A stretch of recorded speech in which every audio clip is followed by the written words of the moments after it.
Huwag nang gawing ice cream, okay na to. Okay na to.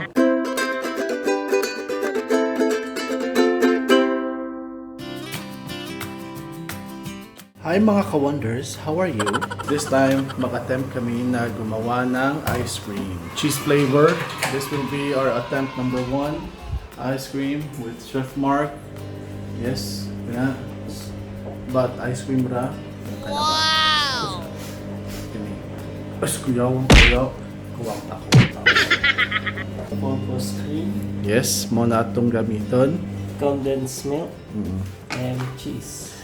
So we are hoping na maging successful to kasi i-vlog natin to kung paano gagawin. Larga. Here we go!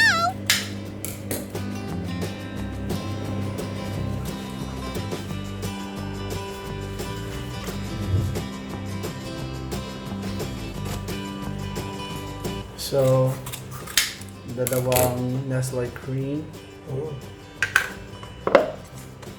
So, All-purpose cream. all-purpose. All-purpose. All-purpose cream. Sabihin kahit Kahit saan.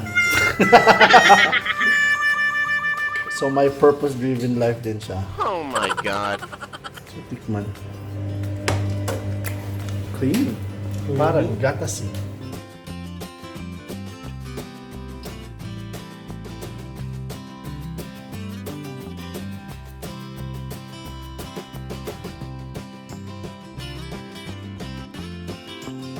So, na-whip na siya. Watch me, Nene. nilagay natin yung Condensed milk. Sige. Buta ng condensed milk. So, duha ka gamay nga condensed milk ang gibutang ni Chef Mark. So, 2 condensed milk nga gamay. kagmay. And anong ilang grams yun? 216 grams. Ilang ml? 168 ml. So yung yung isang malaki is 200 ml. 220 ml. Tingin. 168 ml. Feeling ko hindi yan. Kulang pa yan sa isang malaki. Kasi parang ano lang yan. Yan o. Nagkalas. Oh my God. I-whisk lang natin siya hanggang maging smooth siya. Maging smooth. Mm. So, ngayon, medyo basa pa siya. Basa pa siya.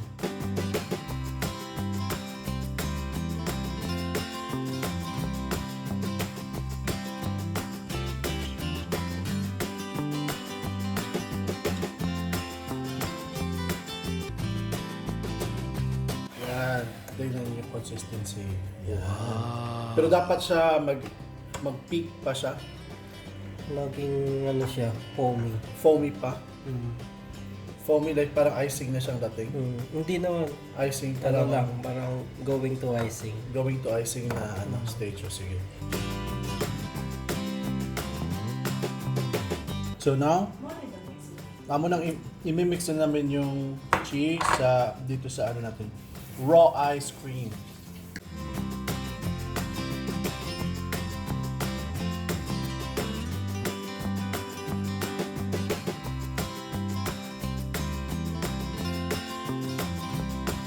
Yan. Alam nyo kung anong gusto kong gawin? Ito mga ka-wonders. Kita mo yan?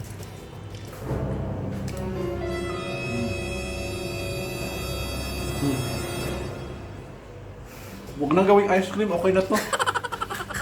Okay na to. Ilagay na natin sa... Wait. Ang flavor, tinanggalan na pala ng label. Huh?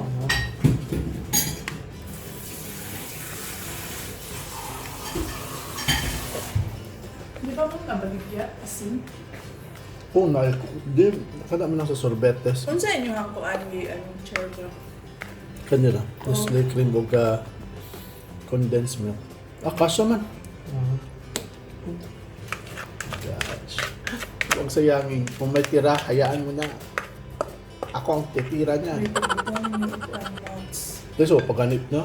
Yung mo success ba ni? Yeah. Look at that. Stringent siya. Cream good siya na ice. Sana maging successful mga ka-wonders. Ngayon, tatakpan natin to tapos ilalagay natin sa freezer. Saan yung takip na to? Oh, may ube Ah, ice ube. cream na. Magnolia ice cream, best Philippines. Oh, ube, but this one is cheese. So of course, gagamitin na natin yung lalagyanan. So tignan natin.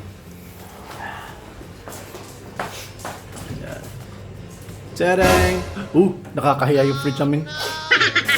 Ang dumi. Ayan, lagay natin dyan. So, tomorrow at the same time.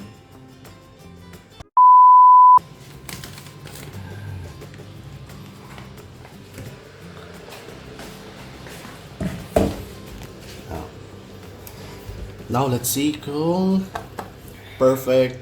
Before ko buksan, I just want to inform everyone na last night we tried it, like we opened it after 4 hours. Medyo may katigasan na siya. Pero the rest of it, malambot. And we tasted it. Sin sarap. So, binalik namin sa fridge. We were just so excited. But now, after 12 hours, buksan na natin. Pero may mga markings na ito na tinikpan namin. So, yeah.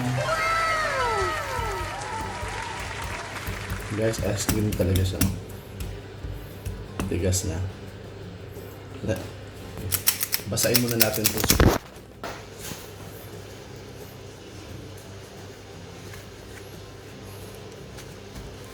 Ang daming cheese. Ang daming cheese yan, guys. Look at that cheese.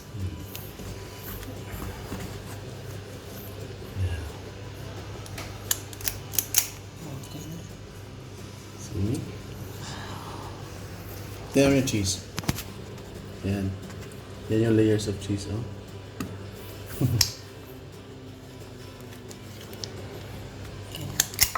Yan. Kagigising ko lang literally, so... Excited. Excited. Excited matikman yung ice cream. So, ice cream for breakfast? Why not? Oh my god.